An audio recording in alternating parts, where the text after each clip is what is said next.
Finding someone whose politics you don't like and using some flimsy excuse to put him in handcuffs is not what happened to Mahmoud Khalil, a Syrian-Palestinian graduate student and, quote, terrorist groupie, American Jewish actor Michael Rappaport's words. Khalil has U.S. permanent residency and is rightly being ejected from the country for leading pro-Hamas protests at Columbia University in New York City. You know that you're on the wrong side of morals, values, and ethics when the so-called Jewish Voice for Peace organization, which, as most of you know, is not Jewish and is not for peace, is demanding your release. We should clarify that Khalil has not been charged with a crime. The White House said on Tuesday that he was detained for deportation due to support for the Hamas terror group. Khalil attended a protest last week at Barnard College, a Columbia University affiliate, during which activists handed out pamphlets from the, quote, Hamas media office. U.S. laws say aliens are inadmissible to the U.S. or deportable if they engage in terrorist activities, including anyone who endorses or espouses terrorist activity or persuades others to endorse or espouse terrorist activity or support a terrorist organization. Green card holders, like Khalil, are considered aliens. Rhetorical support for U.S. designated terrorist groups, such as Hamas, is protected under the First Amendment if it is not coordinated with terrorists. Discriminatory harassment, targeted threats, and incitement to imminent violence are not covered by free speech protections. Khalil, who finished graduate studies at Columbia University in December, was a leading organizer for the Columbia pro-Hamas protest movement, which included unlawful conduct, namely property damage and vandalism. In the United States, where I was born and lived for the first 23 years of my life, we pride ourselves on the values of freedom, academic integrity, and the rule of law. But these freedoms have never meant a free pass for those who aid and abet terrorism. The decision to deport Khalil is not just legally sound, it is a moral and strategic necessity. America was founded on principles of liberty and justice, not as a sanctuary for foreign radicals who exploit its openness to undermine the very freedoms we cherish. Universities, at their best, are meant to be places of rigorous debate, intellectual challenge, and the pursuit of truth.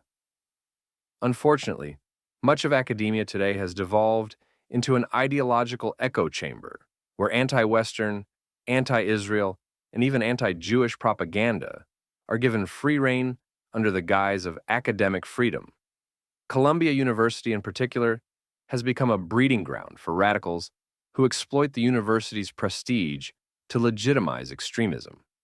When did it become acceptable for Western universities to tolerate students openly supporting terrorist organizations that have committed mass murder, mass rape, and mass kidnappings? It is not so-called academic freedom to hand out materials from Hamas's media office or to call for the destruction of the only Jewish state in the world. That is terrorist propaganda, plain and simple, and it deserves no protection under the principles of higher education or American law. It must be noted that much of this hoopla is born out of the Western left, which once upon a time styled itself as the champion of human rights, peace, and justice.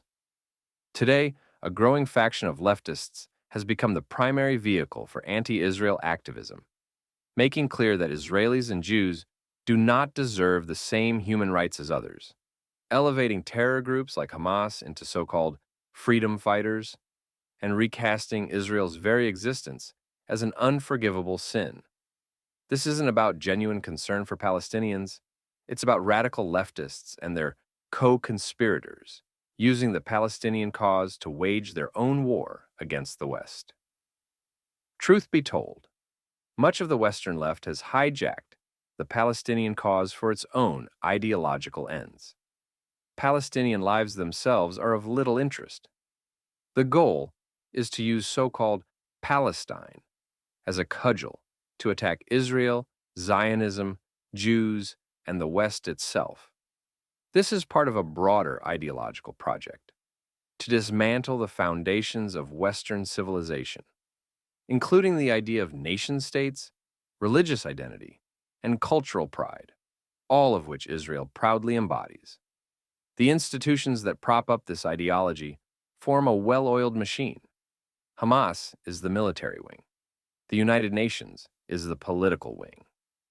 UNRWA, the UN Agency for Palestinian Refugees, is the fundraising wing. Al Jazeera is the propaganda wing. World Central Kitchen is the welfare wing. The International Red Cross is the diplomatic wing, offering selective humanitarian cover. Amnesty International is the justice wing, fabricating legal narratives to frame Israel as a pariah. This ecosystem, nurtured almost exclusively by the Western left, has nothing to do with genuine peace or justice. It exists to isolate and ultimately dismantle the Jewish state just 80 years after the liberation of Nazi death camps and the murder of 6 million Jews between 1939 and 1945. The Palestinian flag, once a symbol of a localized territorial conflict, is now primarily a Western leftist cultural icon, a way for leftists to signal their moral superiority. The demand for Palestinian statehood has been disconnected from actual Palestinian self-determination and has instead become a tool for leftists to virtue signal their opposition to colonialism, racism, and capitalism. This demonstrates profound cognitive corruption, which should have no place in institutions of higher learning.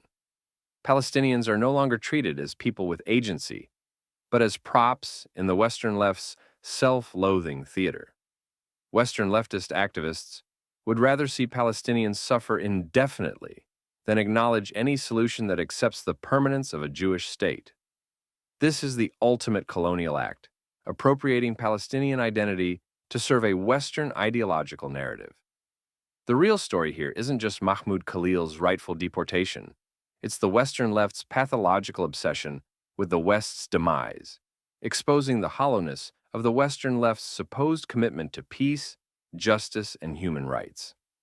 Hence, the deportation of Mahmoud Khalil is not an attack on free speech. It is a much-welcomed reaffirmation of America's commitment to justice and security. This decision sends a strong message. If you choose to align yourself with terrorists and work to undermine the values of the United States and its allies, you will not find a safe haven here. Make no mistake, Israel is one of America's strongest allies, whereas the Palestinians have done nothing, zero, nada, zilch for America or the American people, not today and not ever. Israel has consistently stood by the United States, providing intelligence, military cooperation, technological innovation, and a strategic foothold in the Middle East. The U.S.-Israel alliance is firmly built on shared democratic values, mutual respect, and a common interest in combating extremism and ensuring stability in the Middle East. Meanwhile, the Palestinians, from the Palestine Liberation Organization to the Palestinian Authority, have aligned themselves with America's enemies, including the Soviet Union in the past and the Islamic Republic of Iran and its terrorist network today. Rather than contributing positively to global stability or advancing the cause of peace, mainstream Palestinian factions have habitually chosen violence, radicalization, and rejectionism. No real Americans would ever side with the Palestinians against Israel unless they are mentally deranged, utterly brainwashed, suffering from a concussion, or using some type of psychedelic drug. Aligning with a cause that has produced nothing but violence, instability, and terror is a direct betrayal of American values and security interests. The Palestinian leadership has had multiple opportunities to build a peaceful, thriving society. Yet they have chosen destruction over development every time.